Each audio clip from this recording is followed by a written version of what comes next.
All right. Hello, everybody, and welcome to the Big League Championship podcast. I'm here with Chuck, manager of the Louisville Rivermen. And Chuck, congratulations on winning the 2006 TBL Championship, and welcome to the podcast. Hi, yeah, thanks. Thanks for having me. Yeah, absolutely. So, congratulations. A little background before we get started here, of course. Chuck is the manager of the Louisville Rivermen, like I just mentioned, but within the Topaz division here, and it's actually the Fire Conference's first championship. So, thank you for bringing it home here to the Fire Conference, of course. And this is Chuck's first season in the league. He was a rookie GM last year, and he won the championship in his first season. So, quite the feat. Another point I wanted to bring up, Louisville has made the playoffs in back-to-back seasons now after missing the first four. So they've definitely been successful in their window here.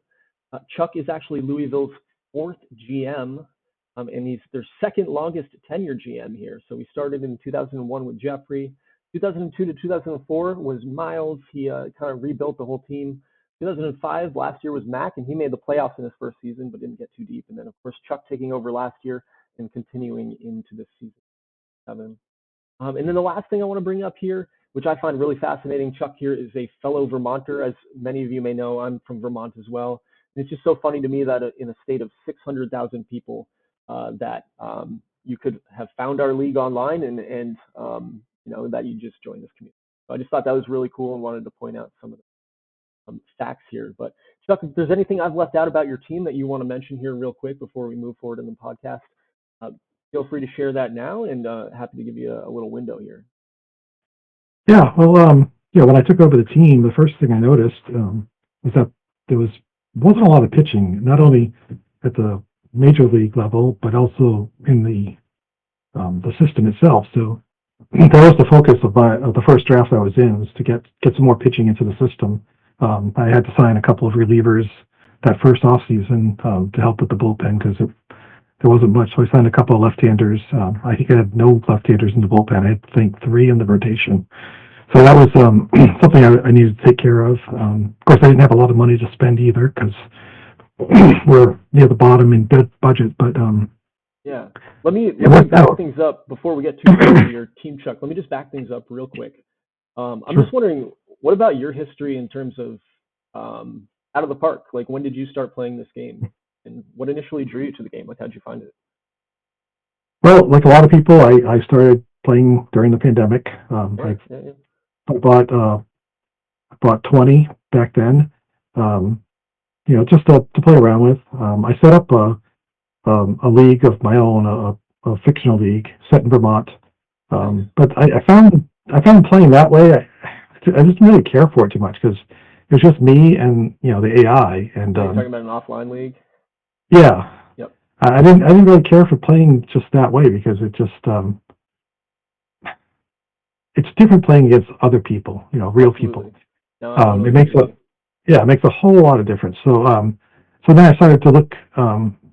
I played it a little bit and then I put it aside for a while, and then I didn't buy 21. I bought 22 next, and then I looked into getting into an online league.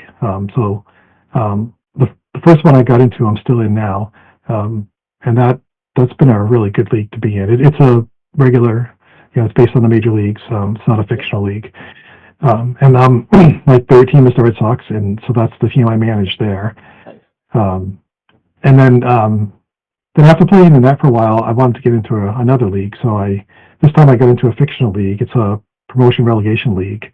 And cool. I wanted to join that one because I thought I wanted to see how the promotion relegation thing worked. It seemed like it'd be kind of interesting, and it has been. And that's also based on the major league. So I'm also the Red Sox in that league. And then the third league I get into is a fictional league. And my team is based in Reno in that one. And when I took over the team, we were pretty much one of the worst teams in the league. We never made the playoffs. I got us into the playoffs after, the second or third season, I think. And again, there with Reno, we're suffering with a really low budget. So you can't do a whole lot with that. But I got us into the playoffs. Since you started playing in 2020, you've jumped all into a bunch of different leagues. Yeah, and I was in a fourth league, which was It was also a fictional league, but um, it only lasted for just over about a season and a half, and then the guy running it got too busy, couldn't do it anymore, so they disbanded it, and that's when I came looking for another one, and I found yours. I was looking for another fictional league, so this one worked out well. Yep, that's awesome. So you've got a lot of experience. It sounds like, well, not a lot of history, but you've delved deep into the game now by being in a bunch of different leagues, which is um, pretty awesome. Yeah. I'm in 2 leagues myself right now, and I've played in I think 4 now. In my kind of in the same boat you are. I started like a little bit before you. Very cool. So I was going to ask you who your favorite team is. You mentioned the Red Sox. I'm also a Red Sox fan. That's really fantastic. I love going to Fenway Park. Always fun to drive down to Boston. Who's your favorite player historically? Well, I'm probably one of the older guys in this league. I'm 57. Sure. My favorite player is Fred Lynn. Okay. Um, Yeah. he's pretty much how I discovered baseball Yep. and the Red Sox. He's notorious for having one of the best rookie seasons in the history of the game, I think, right? Right, and to give you a little backstory of how I discovered baseball. Basically, 1975, I was 8 years old that summer, and my neighbor had a paper route, and once in a while I would help him fold the papers for delivery. So one day we were doing that, and it was around the middle of June, and we looked through one of the papers, and there was a big headline in the sports section said Lynn 3 homers, triple, 10 RBIs, Wow. and I didn't know anything about baseball. At that point I didn't know anything about baseball, but I knew that had to be impressive. And so that's what got me into baseball, and ever since then he was my favorite player. That's awesome. Yeah. Great. And so how many times have you won a championship before here in an online league? You said this is your 4th league or 5th league now, but have you Right. won a championship before, or was this your first? Well, the first league I got into, I took over a very good, yeah, Yep. the Red Sox team, one of my Red Sox teams. The team I took over was quite good, and I think I won that first year I was in it, but I didn't do a whole lot to it like this one.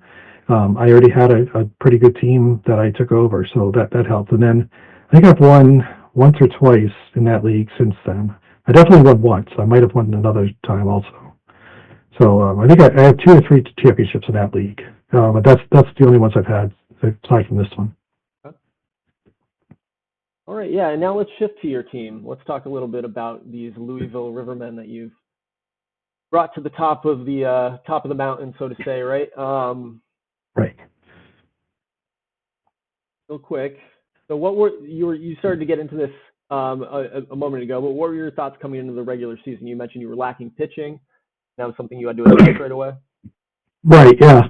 Like I said, there was I didn't have any lefties in the bullpen. I had I think 3 lefties in the rotation. So and I needed a couple of bullpen arms anyway. So I went out Obviously, looking we're looking for at your team this year, so it might look a little different, right? right. But Right. Well, the guys I signed were Franklin Gonzalez and Chris Williams. They're pretty much right there in the middle of the screen.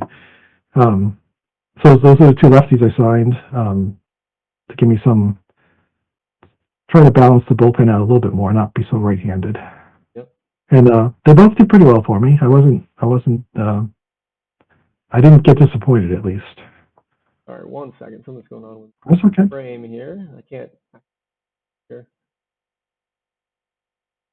The huddle that we're in.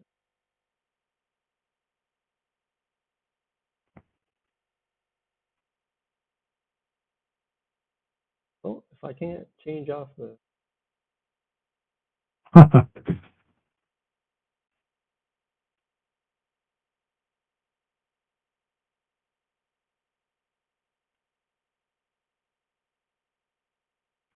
right, technical difficulties. We'll pick it up here in a second.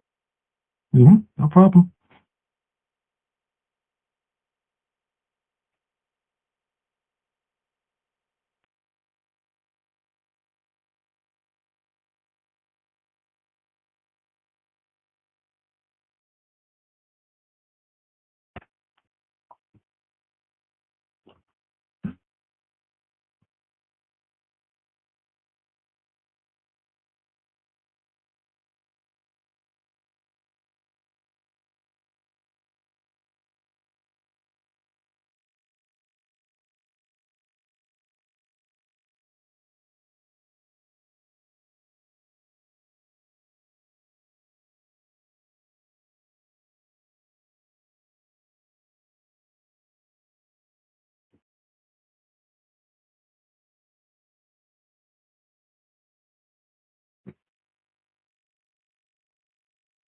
All right, I think I got that fixed.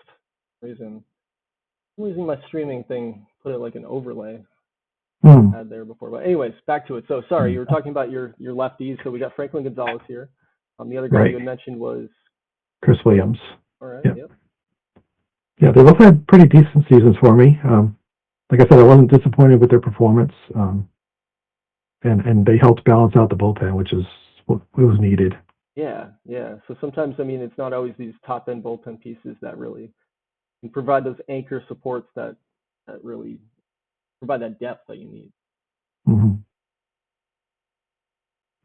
Great. And did you add anything else to your team last year, or was it kind of like? I mean, I know you obviously inherited a playoff team. But was there anything else that you feel like you really changed up, or? Well, I got an email saying there was a player from the independent leagues available. That was Juan Pacheco. Oh So I yeah, signed him. yeah, yeah. Juan Pacheco. This guy's great.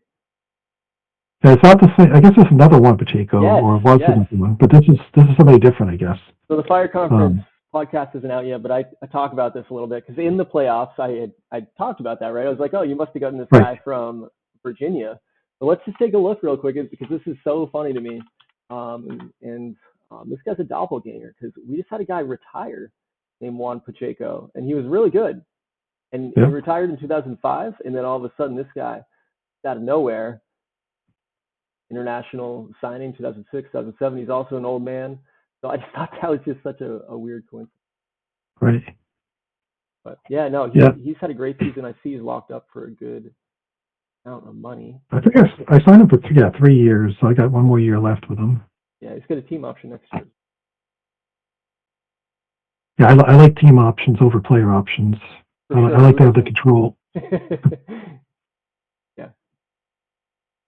So yeah, I signed him, and then there was I guess another player similar to him came from like the independent league, something Mike Lynn. He should be on the Lexington roster right now. Although I just promoted him after this last sim, so he'll be back up with the big team. I signed him for 1 year. Yeah, I signed him for 1 year last year. I think it was 2 million or something, or 2.8 million, I think. And I put him on waivers in the off season. I didn't want him to auto renew at 2.8 million, so I just brought him back up because I lost a player this last sim. So he's back to 500,000, which is a little more affordable for me. He didn't have that good of a season for you last year, though. No, he didn't. I thought he would. Yeah, I thought he would do better, and it was pretty disappointing. That's why I put him through waivers and got him off the 40-man. Yeah. Yeah. And then of course, kind of the big piece in your lineup here is Young Park, who what an awesome piece to have, right? I don't know. What are your plans for this guy moving forward? He's only 26. Well, history. yeah, he was a great signing by whichever owner signed him. I think it was Miles, if we're back in. Yeah. Yep. A bit pricey, but he's putting up numbers for sure. Yeah, we were all pretty shocked by the contract when he did it. I mean, I guess 170 million at 5 years. There were some pretty more outrageous contracts the year before that, and things kind of tampered down with Park. I remember a few pitchers. We joke about Duck Breast in this league getting like 40 million a year, or maybe not that much, but Neil Learfield got a huge. Park kind of followed that same model, and I think he's the only one that's really paid off. We have a championship. So. Yeah. And then this past offseason, I signed Danny Marshburn to an extension, which was pretty reasonable. I thought I was happy to get him at the price I got him for. So I think I signed him for 5 years, and I think the most expensive is like 11 point something. Yeah. Yeah. So that looks like a really nice contract for. I'm surprised that much. Yeah. Yep. You can get 3 WAR, 2.5 to 3 WAR a season as a captain, so good piece to have. I mean, his offensive bars are a bit concerned.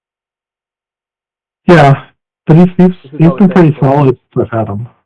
Yep.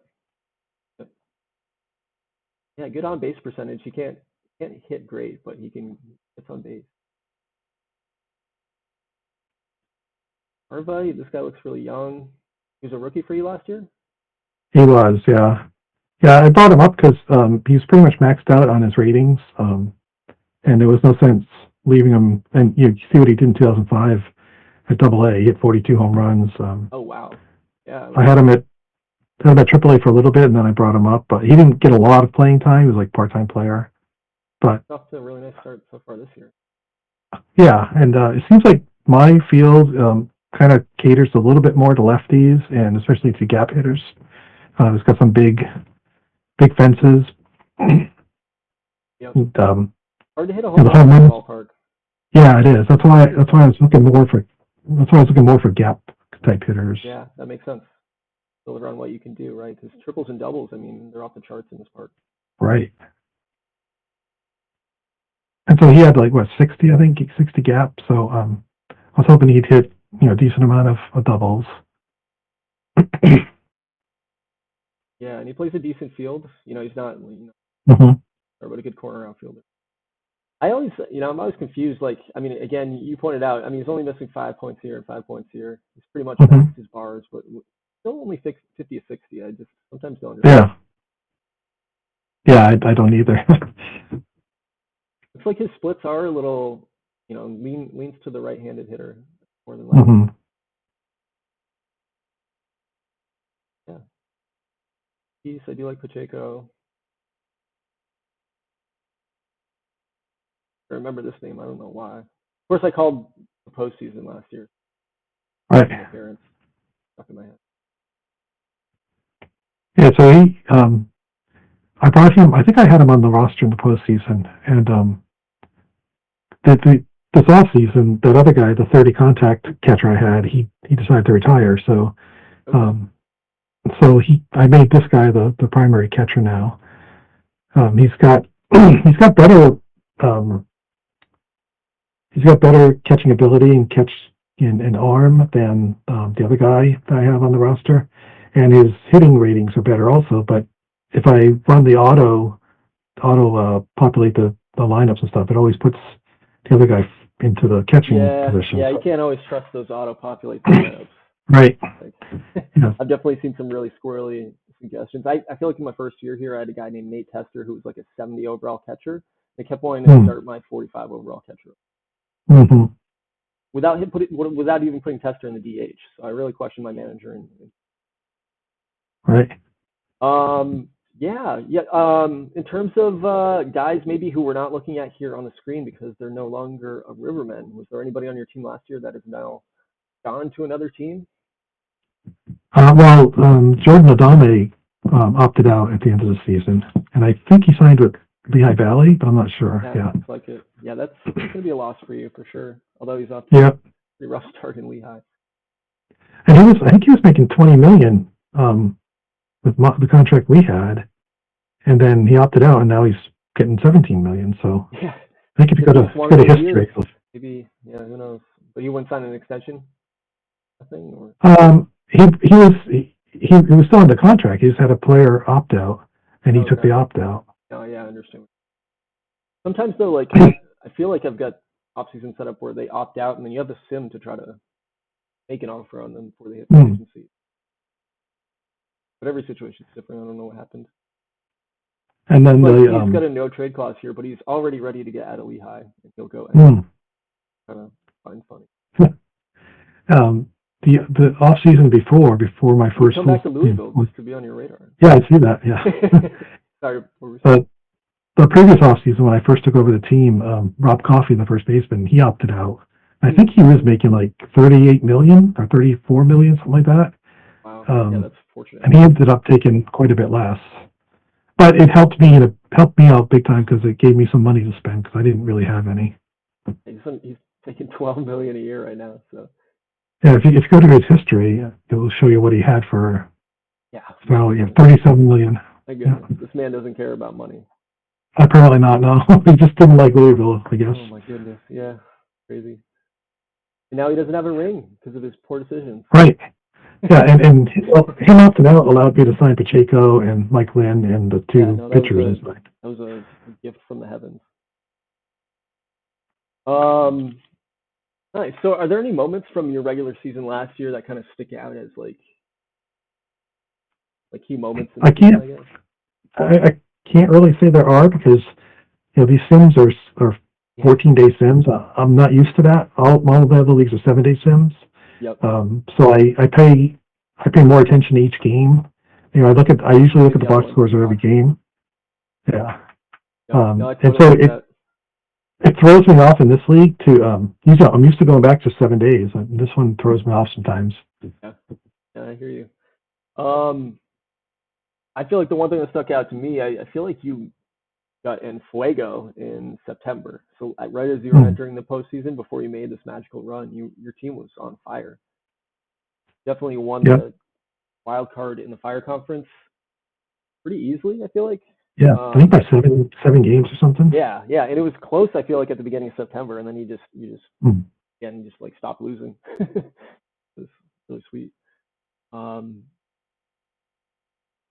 is there anything you do to prepare for the playoffs? So when you get to the end of the season, you know your team's in. Do you have any change in strategy or anything that you do as a?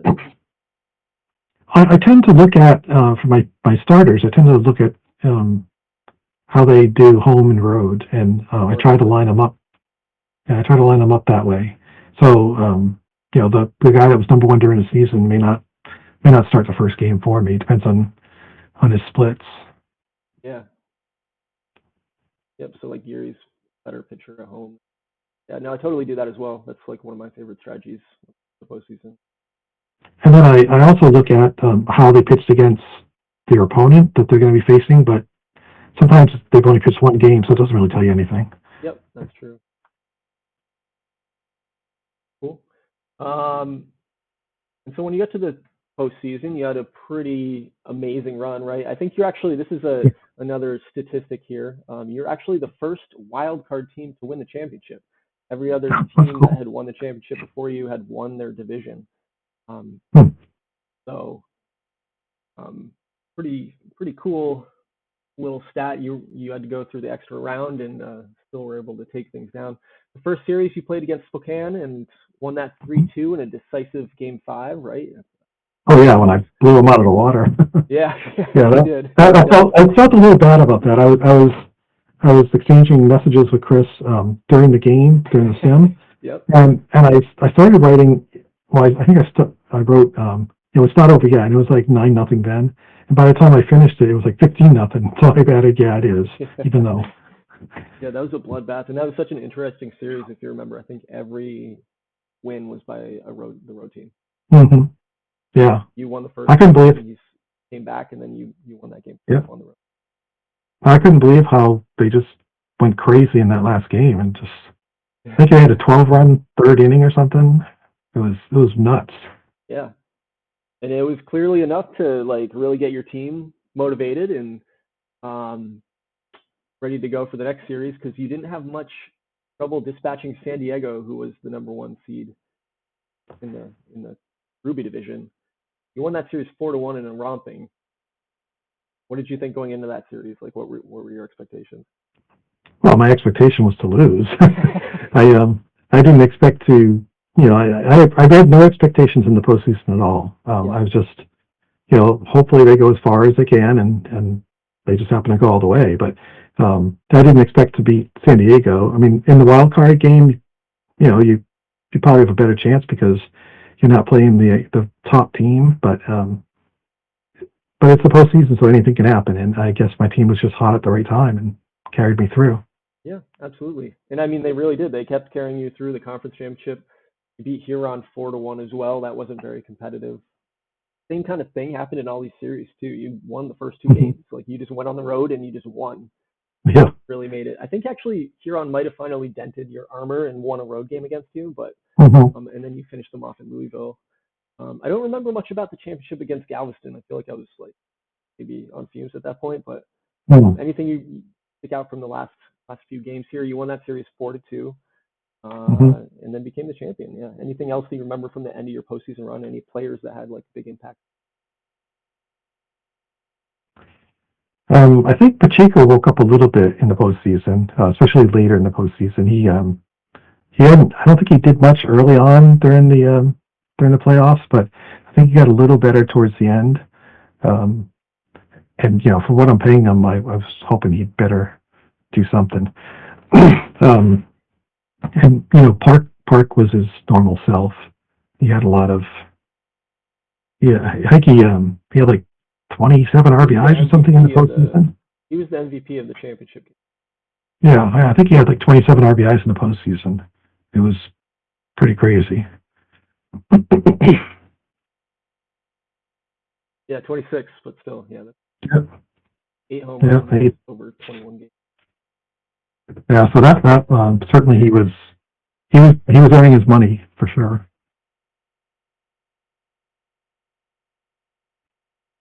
So do you have any tips for building a winning team to any other GMs here in the league? I know you didn't fully build this team, but you put together those final pieces that set a championship. So any tips? Yeah, I guess the biggest one is just, make sure you take over a good team. That helps a lot. Yeah, totally. No, but hey, I mean, there's been some GMs in this league that have won 100 games consistently and can't get to that finish line. So, what do you think? Do you think it was just luck this year? You think there's any secret to the sauce? What's your opinion? No, just luck. You got to get in to win, right? So I got in and they carried me through. I didn't really do anything aside from juggling the pitching a little bit. I let the hitters pretty much do what they did all season. Wasn't very much change in my hitting lineup. So just had to juggle my pitching a little bit. So I hopefully got guys who pitch better on the road, pitching on the road, and vice versa. Yep. And it worked out. Great. All right. And so looking at the future of the franchise, we're here in 2007 now. Are you going to be back in the postseason this year? What's your expectation for the season? I don't know. I'm 50-50 on that. The lineup is pretty much the same.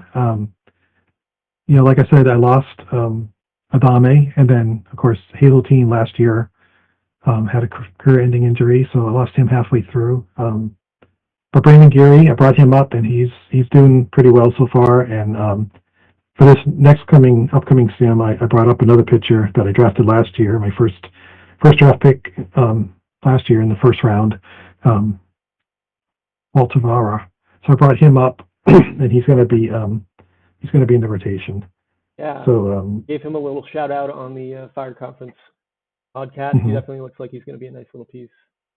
Yeah, he's got a little bit of movement still in his ratings to go, but so he's pretty far off his potential still. But we might as well do it in the majors instead of down in the minors. The only thing I don't like, and I didn't notice it, but he doesn't have a fastball, which I don't know. I don't know how some people feel about that. I'd be curious if people listen to this. Well, he must throw a pretty hard slider then, because he's 95 to 97. Yeah, absolutely. That's a good point. Or 90-mile-per-hour changeup, right? Right. Yeah, no, he looks good. I think he'll definitely be a nice piece to your team. I like your pitching. It's not the deepest staff, right? This guy's pretty young. Yep. Yeah, I made a couple of moves before this sim coming up, and Holcomb's now in the bullpen, and Geary, not Geary, but Tavares in the rotation, and then Yep, that's a good. I think I dropped one of the other guys. Your bullpen's pitching brilliantly. The ERA is 4th in the league, but it looks, all these guys like they're pitching really well right now. Yeah, not bad. Franklin Gonzalez, 12 innings, only give up 1 run. Cool. Are there any specific needs that you addressed going into the season? I know you mentioned you lost Adame. What was your issues? Anything? Yeah, I didn't have much money to spend, so I didn't really make any significant additions. I moved a couple of guys up. I moved a couple of guys up from the minors. I made that trade just last sim with Denver for Sal Duran, because I needed a better bullpen guy. Plus, I lost a guy I had in the bullpen. He suffered a 13-month injury, and he was on the last year's contract, so I released him. I think it was Jones, one of the Joneses, not JD, but the other guy. Okay. Yeah, he was on a $10 million contract, and I guess I don't remember if I signed him to it or if the previous GM did, but because it was done in the off season before last season, and so I guess I might have. And if I did, he had decent ratings, compared to the league at the time, but then he just went right downhill last year, and I was I was looking to get out from under his contract anyway. So when he got hurt, I was like, all right, you're gone. Just cut bait. I like this signing for you, Dave Sheets. Hmm. Loser. Yeah, I signed a few guys to extensions this offseason, and they all signed for pretty decent terms. This is a free agent signing, right? It looks like he played on Nashville. Was he? Okay. Yeah. I thought I had him. I guess not. Yeah, you're right. Yeah, I think I chased him for a couple of Sims before he finally signed. Yep. I think 8 million over 2 years for a guy that age. I mean, with those bars. Yeah. Cool. All right. So what do you think? What do you think the team looks like 5 years from now? Are you in like a window right now where you think you'll be competitive at least for the wild card a couple of years, or how do you turn over a team when you realize maybe the window's starting to close? Well, for me, a lot of it hinges on the drafting. Yep. I try to build my team up from the draft if I can, especially in a situation like this where I don't have a lot of budget to work with. I kind of have to do that. I can't go out and sign, well, like I got Park, but you can't go out and sign $35 million players, multiple guys like that. Yeah. Yeah. So, Makes building a so complete team very difficult. right. So, a lot of it will be, in the draft. Although if I keep doing my exports, I'll keep my budget going up, which will be nice. Um, Yeah, and then, you won a championship and you've got maxed out budgets, and you did last year as well. So yeah, I like to keep the development and scouting up as high as I can, so I have better chances of getting guys yep. developing and getting a better read on like the minor league guy or the RAF guys.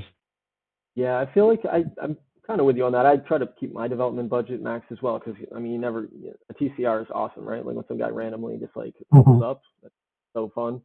Scouting's the one I'll dip into if I'm in a competitive window. That's the one I'll dip into a little bit if I need a little extra cash. But I mean, obviously, keeping those budgets max is, I think, a pretty big advantage for a franchise overall. Hmm. Love to see it. So the one thing in this league that I haven't had in other OTP leagues is trading of draft picks. Um, Yep. so that's new to me and a little kind of new to me because I'm in a fantasy league where we do have draft picks that we can trade, or we call them taxi round picks. And so we do some trading, but we're only allowed to trade for the following season, not like 2 seasons ahead or anything. So I'm Thanks for kind of reminding me. I haven't even opened up 2009. Great. So I'm a little bit used to that, but not in an OTP setting. So I see some guys trading like 8 picks for one. Yeah. That just kind of blows my mind. Yeah, yeah. Yeah, no, mine too. You never know I don't know who's winning that deal when you trade a first for like a second through. You're taking like a top end guy in exchange for a ton of depth. Right? So Right, it's and you hope interesting it's to a see top end which guy. GM wins those battles because I think we all know who we're talking about Hmm. that trade scenario. But no, yeah, I agree. I think one of the things too, and I don't get to explain this every year, so I just will bring it up now. But this league is unique in a sense that you don't get compensation picks if you lose a big guy, a big free agent. Um, so if a guy's an expiring contract, if you're not going to be extending him, you're not going to be re-signing him. It's super super advantageous and smart to trade him and try to get some assets for him. Hmm. If he walks, you're getting nothing. Um, Right. so yeah, it's definitely a different take on an online league. So there's some kinks to learn to continue to succeed, I think. I'm notoriously hard to trade with because I think I always value my players much more than what my opponents do. So I've always been a pretty difficult trade partner. Sure, yeah, I feel like you and I have open discussions a few times and then not gotten anywhere. And I actually feel like Hmm. I'm the same way. So, two difficult trade partners is really not conducive to good business. Right. Um, but yeah, no, I hear you. I feel the same way. You want to get as much value as you can out of your players, and Hmm. it's you definitely don't want to also like put a trade out there and then have everybody look at you and be like, man, that guy got ripped off. Right. Yep. There's a peer pressure when you're in an online league to make a good move. Um, Yep. yeah, awesome. Well, I guess Yes. we'll. Oh, go ahead. Sorry. Oh, yeah. You asked about like 5 years out. So, Yeah. of course, that's only like 5 months out. um, so, like I said, through the draft, I'm gonna hopefully be able to add on to the team that way. And I think the team needs to get a little more athletic. I don't have much speed on the team, so I'm kind of looking for some guys that can run a little bit. I like to have guys that can run. I like versatile guys. Players that can be infielders or outfielders. So I kind of look for Yeah. those type of players too, especially mid and late draft. They may not make the majors, but they can at least help out in the minors. And the minors to me is really they're really really important to me because um, so in most of my leagues I always have my minor league team's almost always in first place at the end of the year. I try to keep them stocked up with players that can make the team win and help out guys that are coming up through the system. Because Yep. if they're on bad teams, they're not going to develop as well or as That is quickly. that is true. It's right there in the manual. If anybody ever opens that up and reads it, good to look through your minor league system, make sure there's not bad personalities in there sucking Hmm. things down, or like if your team's losing all the time and you got a stud playing on that team, he's not going to develop the same way as if he was on a competent team. Right. So that's super smart to be. You don't have to overdo it, but to micromanage it a little bit. Well, I look at my minors after every sim. I take care of any injuries, and I don't tend to move guys too often, unless I have a roster crunch and I need to get one guy off the roster and onto a different team if I can do it. But I don't tend to promote guys during the season too often. If they're having success, I like to leave them there and let them keep going. Unless I have a need at the next higher team, and then I might do it. But I think it helps with their development. And I try not to put guys in you know too far into the upper levels of the minor leagues than they really deserve to be, because So that can hinder their development. I actually just want to add something here because I actually read this in the manual like 2 weeks ago, and it actually surprised me. But if you leave a guy at a level and he's like crushing it at that level, that can Hmm. actually hurt his development as well. So it's like Hmm. really like a fine line. Apparently, you have to balance because if he's like too Right. low and he's crushing it, he's not developing. So Right. Yeah. a There, lot of there are people. times when I do move a guy up, but I try to keep him at the same level for most of the season. Yeah, yeah, I think I do too a lot of the times as well. Unless they're, yeah, it's weird, right? Because there's guys that are like they're going to be career minor leaguers, so you don't worry Mhm. about moving them up and down and wherever they need to be. And then there's guys that you don't touch because you don't want to mess.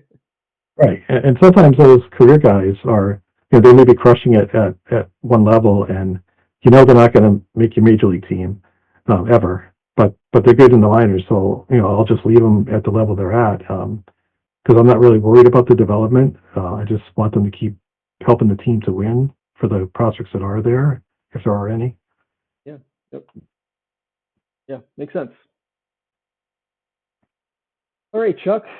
Well, I think that about wraps it up. Is there anything else you want to share about your experience, the league, anything from your season last year before we close our podcast for the night? I don't want to exclude anything that you had on your mind about your team or anything else. So, floor is yours. Oh, I think this of the four leagues I'm in, this league seems to be the most active, with discussion on Slack and stuff. A lot more activity than the other three leagues I'm in, which is nice to see. It's good to see people are engaged in it and and active with it. And with the 2 week sims that we have, it's even though I've gone through one season already, it still seems like fly by. Like I saw some teams signing international amateur free agents, and I didn't even realize it was the time to do that yet. So I was like, oh shit, I guess I missed out on that. So yeah, it kind of get away from me with the quick sims we have. Yeah, yeah, for sure. Yeah, I am super excited about how active the league's been lately. I think we had everybody export last night, which is always fun when we get 28 out of 28. Hmm. Um, and I feel like the chat's been a little quiet lately, but it's picked up now that the season started. I kind of partially take blame for that. That was a pretty long break we had between seasons.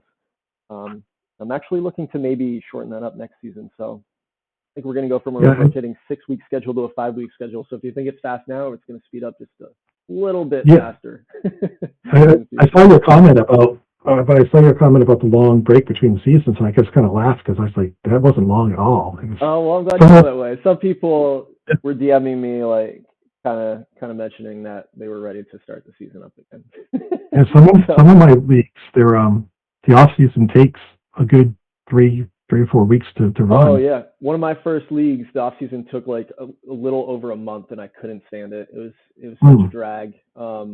It was a 4-day a week sim, but they didn't speed up the off season either, so it's like 4 days a week we're doing the off season. I definitely feel like the off season is super important, but it's also not the most engaging part of the season. So I like to get back to the results and the sims. And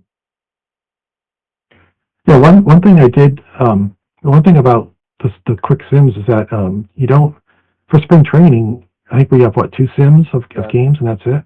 Yep. So you don't really have a chance to move a guy around to different positions to get him a little better ratings at those positions. Yeah, a little less. Yeah, you're right. I mean, we could always look at adding a third sim in spring training and saving some time elsewhere, but that's maybe a discussion for the proposals channel and something other people might want to put some thought or opinion into as well. But that brings up another good point. Always hoping to hear from GMs and what they think of the league. I may not always be amicable to changes, but I definitely want to hear what people are thinking. So I would actually, I would encourage you to propose that and just see what other people think about that, because it's not a bad idea. Okay. Yeah. Anything else you want to mention, Chuck, to our fellow envious GMs here as they listen to you bask in your championship podcast? Well, I guess I know I've got a target now because I'm the champion for this year, but you're holding the trophy right. I don't expect that'll be the case at the end of this season. So somebody else will be able to hold on to it, I would assume. But you never know. If you get in, you can go all the way. Get in, you can win. Absolutely. Yep. All right. Well, I think that's the lesson we'll leave with. Get in and you can win. Chuck did it from the wild card position. That means the rest of you wild cards who have been kind of feeling hopeless, there's always an opportunity if you make it to that postseason. All right. Well, thanks for joining me. It was a pleasure to meet you tonight. Thank you again for being a part of this league and this community. And thank you, everybody else, for listening and being a part of this community. It's always a lot of fun. Hopefully, everybody's having a good time as usual. And if you have any thoughts as we move forward, or if you ever want to be on this championship podcast, just be a little better, because you're not good enough yet. You'll be there soon. You'll be up there with Chuck and with Jason and with Dan and with Matt and with Tim, who didn't want to do the podcast, but he's still a champion, so we got to mention it. All right. Thank you so much, guys. Have a great evening.